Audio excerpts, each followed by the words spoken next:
Bagi Yesus aku ragam, itu aku sedunia.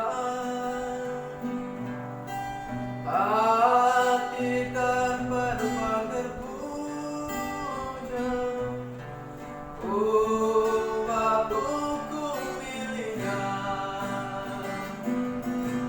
Bagi Yesus semuanya, batuku miliknya. Bagi Yesus semuanya, batuku miliknya. Tanganku kerja baginya, kakiku menghiburnya. Mataku firman Yesus, jangan puji Dialah. Bagi Yesus semuanya,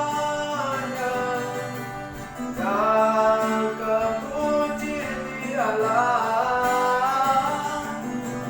Bagi Yesus semuanya, jangan puji Dialah.